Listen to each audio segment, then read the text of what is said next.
Good afternoon, everybody. Welcome back. Haven't been around for a little while, so here we are. Look forward to catching up in a few seconds. Have a little look at this little video.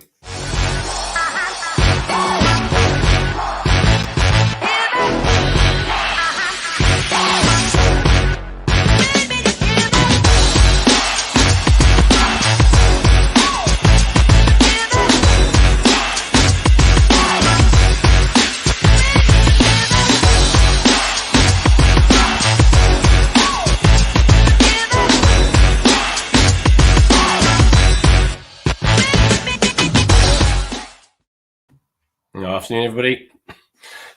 So, hope you're all well.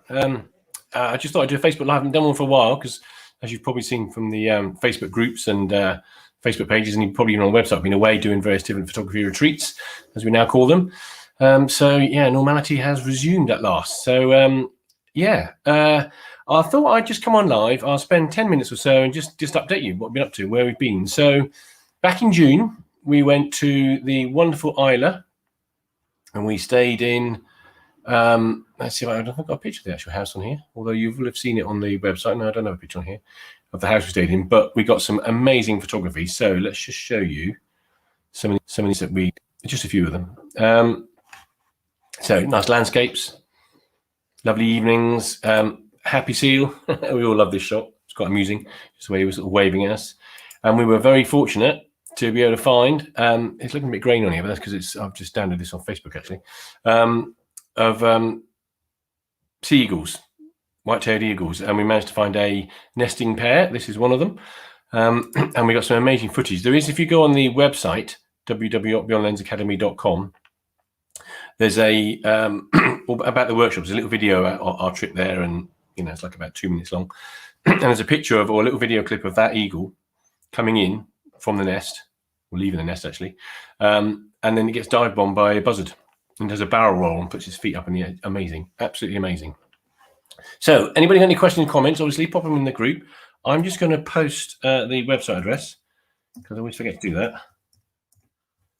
It's got all the information about the little retreats on Beyond the Lens. I might have done this, so Beyond the Lens Academy, make sure I spelled it right. Beyond the Lens Academy.com. Okay, so that's the website. Lots of information there about what we do. We're also just in the process of changing, or will be in the next week or so. So we've got a members Facebook group. So if you join the academy, and I'll get onto a little bit more about that in a minute, but the actual Facebook group is a private one for the members of either the academy or people who've been on the photography retreats or done one-to-ones with me. But as you know, we've got the open Facebook group. This is currently being streamed to it, so you may be watching this on there, or my Carl Thomas photography page. But the Beyond the Lens Academy Facebook page, which is a standard Facebook page, is going to be turning into a private group because it seems to be the way of the world these days. So we'll be doing that in the next week or so. So if you are interested in staying and finding out what's going on in terms of Beyond the Lens Academy and learning our images, seeing what we post and the tips and tricks and various webinars that we do, join the group. It's free to join, obviously. I think if I've got this right, should be able to, yeah. So there is a link. Just making sure that's come up right. Yeah, to the group. So the groups exist now. So we'll leave the Facebook page live for a week or so, just let people sort of transfer over, and then we'll shut the Facebook page down so we don't have to manage too much data. So that's happening soon. So if you want to join, have a little look. And the whole point of it is it's a place like the open Facebook page, but a bit more interesting in terms of there'll be more content in there.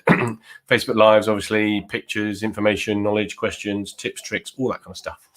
So what else can I tell you? So yes, go back to these retreats. Amazing time. So there's a couple of images from another one here, look, one of the beautiful landscapes.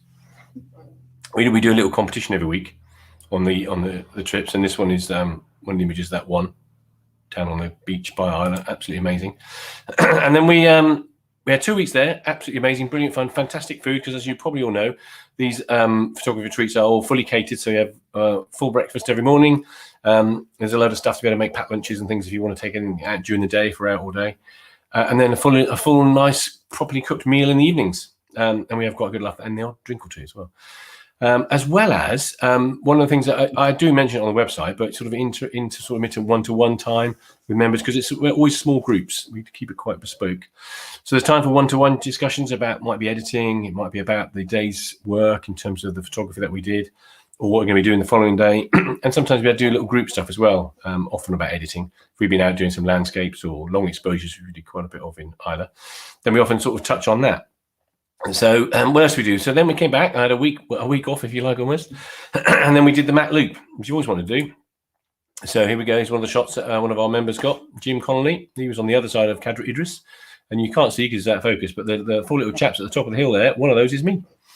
So we had great fun. Here's one of the shots I got from this side. I have a beach trainer jet coming through. Amazing fun. Absolutely amazing. So yeah, that was one that we did in, when did we do that? First week of July. So in terms of forthcoming trips, because a few people have been asking me about them, it is on the website. So if you go to the website, the October Highlands trip and the now released Mull, although almost full trip, is also on there. So let's talk about the Highlands first. So we are going to go to the Highlands, and we're going to be staying, as you've seen, it's been up there for a little while, this one. That's why it's almost full. So that's where we're staying, right on Loch Rannoch. 2,000 acre estate, absolutely stunning. Here's a better view of the loch from the top of the hill on the other side. Can't guarantee that stag's going to be there.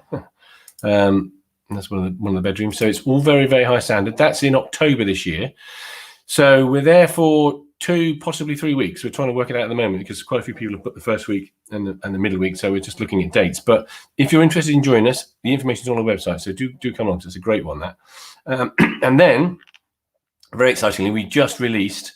Well, we sorted it out when we were in Isla, actually. We're going to be going to Mull next year in July for 2 weeks, first 2 weeks of July. And we're staying here.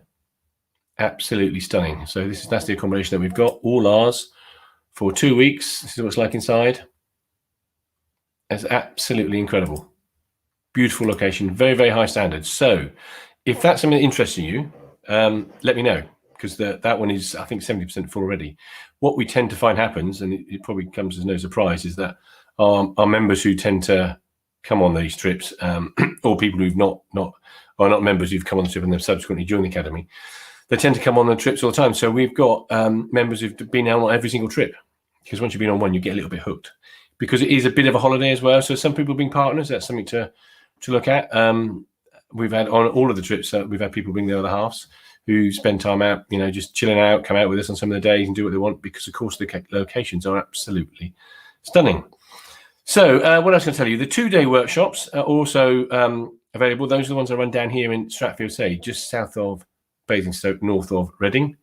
No, north of Basingstoke, south of Reading, a place called Stratfield Say. And it's 2-day workshop, and it's a little bit of in-house stuff, and a bit out and about with the dogs running around like lunatics, getting to do action photography. So they're very popular. These dates, 23rd, 24th, I think it is, of September, a date in October and a date in November.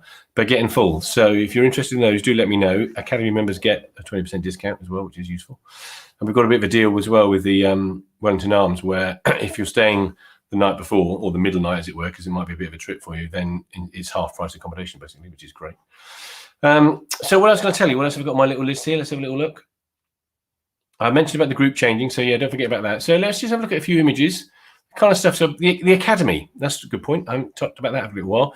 So Beyond the Lens Academy, which you can see at beyondthelensacademy.com. The doors are open at the moment. We've left them open, only because I've been away and stuff. So they will be closing, fairly soon. Not sure quite when yet, probably at the end of the week, for a little while, and then we'll open them again at some point in time in the future. So if you're interested or thinking about joining, get in there quick, because we'll be changing that. The current membership, which is, there's 2 levels in there, well, there's 3 actually. There's sort of, I think we called it an associate membership. We did actually, which is a £10 a month. We're going to be stopping that one. It's popular, but most people seem to join that and then fairly quickly join the full membership, because you get so much more for it, which is $39.99. So if you're interested in that, those 2 levels, join at the moment, because we're closing at the weekend. And then also we have got the Pro Aspiring Pro membership, which obviously costs more, but that's really if you are thinking about taking your hobby or passion or part-time idea into a business, and it doesn't have to be full-time. We've got lots of members who've gone through that process with us, who've joined and thought, I'll just do it part-time, and then I've now got sort of thriving, successful businesses. Not all dog photography either. So we, much as that's my thing, as you know, we've got wedding photographers, portrait photographers, equine photographers in there. So that's all there for the moment. Now we are going to be changing that again.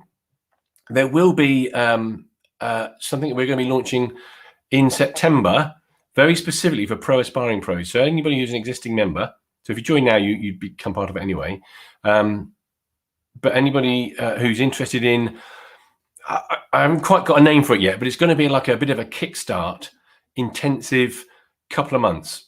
So September and October, 2 months of weekly webinars, weekly one-to-ones, weekly mentorship, all about getting your business that you may have been thinking about for a while. We've had an interesting year or two, haven't we? It's fair to say, but now's the time. If you're going to do it, get on with it. So I'm there helping everybody, the business side of it, the social media side of it, the pricing side of things, the technology side. If you want to learn more about how to take specific types of images, style, all that kind of stuff. So we're going to be launching a very short 8-week program. It's going to be an application only thing. Because we don't want hundreds of people on it. We want to have it very focused. So that will be something we'll be doing. The details will be coming out about that in the next sort of few days. So watch this space if you're interested in that. But in the meantime, if you fancy joining the Pro Aspiring Pro, you can do that as well. Or just drop me a message and I can probably tell you a little bit more about how the other one's going to work. What else can I tell you? So here, in terms of some of the shots that we took, here's the little cottages actually. This is where we had, that's the cottages we had from Rio on Isla, the private ones. We had the big house. I don't know where my big house picture's gone actually. Oh, there it is. That's it. That's the place we stayed. If you go onto the website, there's a little video. Alan Ward, who runs them with me, comes along, brilliant guy. He took his drone up, and we did a bit of videography and stuff as well. So some nice images. But this is the kind of stuff that we do, and it's beautiful lapwing, getting the colours and all that kind of stuff. And one of the things I often get asked is, what is it about wildlife photography? What's your key sort of tips and tricks? And it kind of depends, I suppose. Really on what the subject is, but on something like these sort of images, like this one here, even this, great crested tit, that Schedule 1 bird, very rare. One of the things that I would say you should do, apart from having the shutter speed correct, which you need to be for animals, birds particularly, 1,000th of a second or more, sometimes faster, because even this little lapwing stood still isn't still. I mean, I say this with dog photography all the time because the furs are moving, and the hairs are all sort of jiggling around very slightly in the breeze, if there is a breeze. And if you've got a slower shutter speed because you think it's a still object, the image will be sharp, but it won't be that tack sharp image that everybody likes to get. So fast shutter speed is a bit of an obvious tip. But the other thing I always do is I always overexpose very slightly. And the reason I do that is it allows me to get the detail in the feathers. Look at this. You see the details there, all those lovely colors come out. And because I've overexposed very slightly, when you look at the image in Lightroom initially, when you first import it, it might look a little bit bright, but then you're just dragging down the highlight slider or the exposure slider slightly, and it brings out all the detail. If you've got an image that's a bit dark, because you've exposed it as it would look, or underexposed it even, then of course you can rectify that in post-production in Lightroom or Photoshop, but that will add noise. Anything to do with dragging out detail in shadows or increasing exposure adds noise, and noise makes an image look less sharp, which we don't want, for obvious reasons. So what else do we do? So these are these little photography. We'll be doing this in October actually. So it's a nice old salmon. In fact, I won a competition with this one. We did this in October last year. There you go. Look, farmers in the field. Quite nice. 100 quid. But one of the things that other people often ask me, or I say lots of people ask me this question is, oh yeah, but do I need expensive lenses? Particularly when people are coming on our trips. They often, when I send out the PDF about the equipment you need, all the information, some people are like, oh yeah, but I've only got a fairly basic £500 camera. It's absolutely fine. And by way of example, because the reason it's really more about knowing how to take the images. In terms of wildlife, it's of course about getting in the right place at the right time. But assuming you can do that, and if you come on our trips, then we normally manage that for you. Knowing what the settings are and how to use your camera. So this shot here, where is it? Won a competition. I shot that with my camera. It's a 1DX Mark II with a 70-200 lens. So it's an expensive piece of kit. But one of our members, who's now become a pro actually, he's now got an R6 in fairness, shot that just as good, just as sharp. And that's with a 70D, quite an old camera with an f4 lens as well. So, often photography, well, I say often, nearly all the time, getting the kind of results that people often see on Facebook and think, oh, I'd love to be able to do that. But you can do it if you have somebody helping you and showing you the tricks and tips, and helping you with the editing process, because editing is important. Right, let's have a little look. So depth of field's another one that I get asked about quite a lot. So like in this shot here, one of the reasons this image looks quite nice is the the bird itself, that wing's all nice and focused, and the background's nice and blurred. And that's because I was able to use a thing called depth of field to my advantage. And that means that the amount of image that is focused, the bird is focused, the background's all nice and blurred. It's quite common in my dog shots. Here we go, look. Got to throw a doggy shot in, nice background blur. Now, some people say, oh, I love that, but that's because you've got a 2.8 lens or 1.2 lens, the aperture, that is. And yes, it is true, I do use those lenses. But one of the things that I'll show you here is you can use a standard lens and manipulate depth of field without it necessarily being 2.8. So here we go, look. This is an example. So just by zooming in, you can improve depth of field. So look at this one on the far left here, 70mm lens, background you can see is still in focus, not completely sharp, but you can still see it. And as we zoom in progressively to 135 and then 200mm, you can see that the depth of field narrows and less of the image becomes in focus, and the little Yashica medium format camera stands out better. And that's just a case of zooming in, or, which has the same effect, getting closer. So the closer you are to your subject, or the closer you are via zooming in on the lens, the shallower the depth of field is going to be. So you can get just as good results with fairly standard lenses. So don't be put off by that. Birds in flight is something we did quite a lot of. So here's an example of tracking. So one of the things that, so like if you go back to these, let me show you these shots here. Look. It's one of my shots. So I shot that at 2,000 of a second, tracking it. You can see the afterburner blow, or the exhaust trail, engine trail, whatever you want to call it, which is soft, but everything else is sharp, including the plane. So I wasn't panning there. Pretty much the same here with Jim's shot, and the same here. So everything in the image is sharp. But sometimes you want to get this kind of effect, which sort of demonstrates speed and motion, because you can see that the background is blurred. And that is just about panning. And what's going on there is you're panning like I did with those jets, so you're following the subject across the screen, but you'll drop your shutter speed down to match the movement of the subject. Now, if you've got, imagine this is a jet going across the screen at that sort of speed, from a distance, that's not that fast. So you could maybe have 1,000 of a second, 800 of a second. As long as you match the lens with the speed, the relational movement, if that makes sense, is less. And when you get the image, then the background will be nice and soft. So, lots of little things to think about there. What else can I show you? Here we go. Picture of badger, Moss Springer. People love that shot. When I put that on Facebook, people go nuts for it. Shot on an iPhone. Or smartphone, we should say, shouldn't we? So it's not always all about having the latest kit. Here's another shot from Isla. Beautiful sea, lovely colours. This is what we do in October. Lovely dolphins having a bit of a mess around. It's all good fun.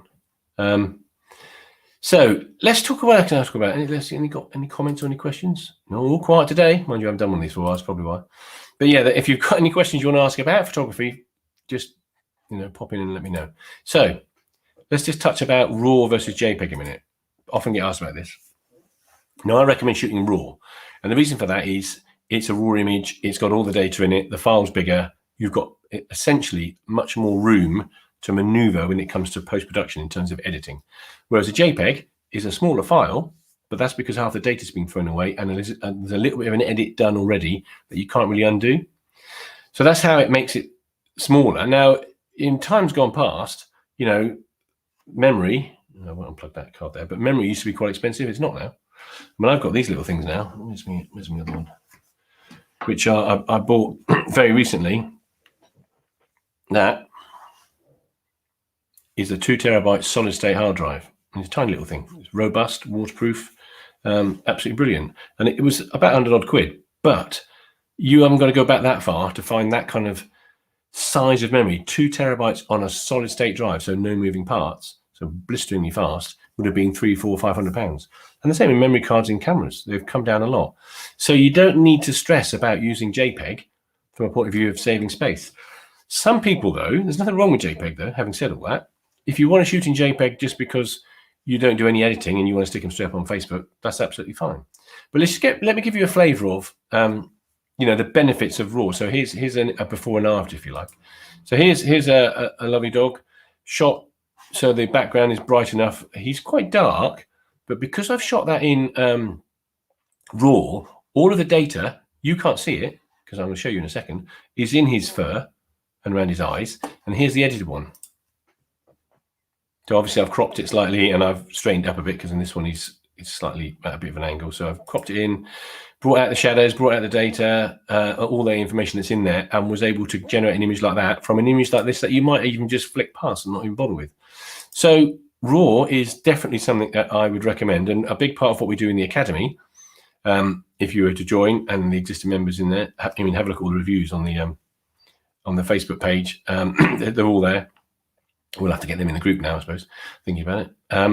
But yeah, editing is a big part of what we do. So we're constantly, every week I try and do an editing webinar, and we're running webinars every week anyway, so 2 or 3 or 4 webinars every week. And there's nearly always one on Lightroom, and I go live, and I use this platform, and I share the screen, and I'll do an edit. And I might talk about a specific type of edit or a specific tool within the editing process. And people seem to like that, and it works quite well. What else can I tell you? So what else do we do in the Academy? So if you're a sort of an amateur and you just want to learn more about photography, so it's all about, how do we take these kind of shots? How do we get, tack shots of salmon that you can't even see half the time when they jump up? Macro photography, all sorts of different things. If you're a sort of a beginner or even an amateur, the basics of photography can easily be summarized by what we call the exposure triangle. Well, not we, it's a known thing. Shutter speed, ISO, and aperture. The relationship between those. How does all that work? What do we need to do? If you're a pro, of course, it's all of those things. I mean, let's go back to amateur a minute. How do we get images without noise in? There you go. But we'll look at things like this. Leads, prospects, customers. How do you get them? Because it's one thing being a good photographer, and I know plenty of really good photographers who have not got a particularly busy business. And the business side of photography is something that isn't always naturally connected with a good photographer, because it's quite a creative skill set, and often creatives are not ordinarily blessed with insightful business skills. So linking the two together can help enormously. So we spend quite a lot of time doing that. Looking at the social media stuff, boosted posts, Facebook ads, which is best, how does it work, and so on. Going back to you beginners, because we've got quite a lot of beginners in the group, so that's why the group is very flexible. Aperture, why is the lower number got the bigger hole, and why is the bigger number got the smaller hole, and when should I use which one, and so on. And that's it really. That's kind of a broad introduction to the stuff we do. It's 20 minutes. I don't want to take up too much of your time, because I know it's a Monday and you've all got lots of stuff to be doing. Just checking the comments. So that's going to be it really. I think I shall leave you in peace with that. So I've done an email campaign at the moment to all the people on the mailing list. I need to send a link about how to join that actually. In fact, I'll put that on the Facebook group. A little link to join their mailing list. But yeah, anybody who's interested in any of those workshops or the photography treats as we call them now, in October or in Mull next year in July, then do let me know as soon as you can. Or if you fancy any of the 2-day trips or 2-day workshops that we're doing down here in Stratford, say in September and October, then let me know. As I said, if you're interested in joining the Academy, membership is open at the moment. So if you go to beyondthelensacademy.com, you'll scroll down, you see the membership options. They're all there. Click and join. It'd be great to have you on board. We will be changing it, so we'll be shutting that or switching that off effectively on Friday, and the associate membership is going to be disappearing because everybody seems to like the full membership, which is currently $39.99, and will be changing in price. So if you're thinking about it, don't delay. I will send out some information fairly soon about what we're talking about for the 8-week intensive get your business photography set up, or photography business set up, sooner rather than later. I've got nothing else on my list, so unless there's any questions, which I don't think there are, I'm going to leave you in peace. I should be doing a few more of these now because business is back to normal now, which is great. I'm out and about doing my doggy photo sessions. So if anybody's watching this and you're thinking about having a dog photography session, because this is also being streamed to Carl Thomas Photography, then drop me a message. There's quite a few of you that we had some sessions booked prior to the world changing. So drop me a message if I haven't already messaged you. And in the last few weeks, last month, we had to move a few because of either it was too hot or too wet. Goodness knows what's going on with that. So do drop me a message if you've got any of that lined up. And if you fancy a photo session for your doggies, do let me know. Other than that, I'm going to leave you in peace. Have a great afternoon, and we'll catch up very soon. See you later. Bye.